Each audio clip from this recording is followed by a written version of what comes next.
Today marks 1 year since police made a gruesome discovery. They found the body of 13-year-old Kimani Latigue inside a burned-out home in East Toledo.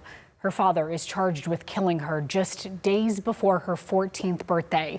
Now there's a billboard in North Toledo to honor her life and continue the conversation around her death, and a memorial still sits in her honor on the east side. That's where we find our Tatiana Cash live this morning. Tatiana, there's a message now 1 year later.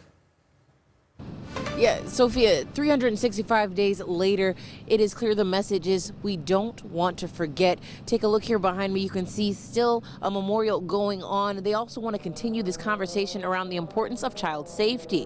While this memorial definitely looks very drastically different than what it did a year ago, the sentiment is the same. We need to keep her name, her memory alive. Keimani was just 13 years old when she was found killed, her body in a blighted home known as a problematic area. Now, WTOL spoke with neighbors nearby about how the community has come out in support of the young teen and how they admit they were surprised at just how immense of turnout it happened, and how her death created inside this blighted home had torn down the remains of vigil. Neighbors say it's something they welcome as a permanent staple. It's incredible. I mean, it's seeing so many people care, you know, that you don't realize that there are that many. I mean, there were hundreds of cars. They were parked everywhere, and everybody praying and singing and stuff. It was just incredible. Now, Keimani Latigue would have been 15 years old. Her birthday going to be March 28th, this Saturday. I'll send it back to you guys in the studio. Tatiana Cash, WTOL 11. News of the death of 13-year-old Kimani Latigue took over the Glass City. Her story made headlines last year. Toledo police posted a missing persons alert on social media on March 18th, 2025. You see it right there on your screen. Kimani's grandmother and legal guardian reported her missing out of North Toledo.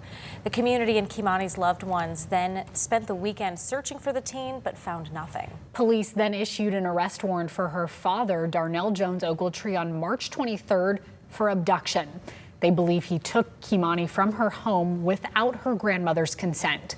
Less than 24 hours later, authorities found Keimani's body in a blighted house in Miami Street in East Toledo. The Lucas County Coroner's Office ruled her death a homicide caused by multiple deep cuts to her neck.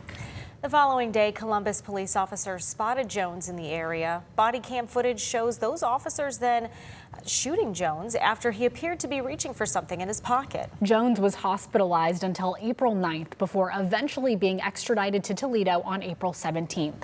Jones is expected back in court next week on April 1st for another pretrial hearing. He appeared before a judge Friday where he waived his right to a speedy trial. It's his defense's latest move to pursue records and expert review tied to Jones's mental conditions. That's according to court filings. The judge granted a defense request to obtain Social Security records and additional materials tied to a forensic psychologist. Jones is pleading not guilty to several charges, including murder, kidnapping, and rape. Now, this is a capital case, meaning Jones could face the death penalty if convicted. Kimani's story has garnered reactions from Northwest Ohio and beyond. State lawmakers say they plan to introduce Keimani's Law, a bill designed to enhance protections for children across the state. Keimani's death brought criticism of the Lucas County Children's Services as well. The agency visited the teen's home in late 2023 following 2 reports of suspected abuse by her grandmother. But LCCS says there was no evidence to remove her from the home. The Ohio Department of Children and Youth did an independent review and found LCCS met or exceeded all of its requirements prior to Keimani's death. But some community members argue LCCS should have done more. In response, the agency formed a task force to reestablish public trust.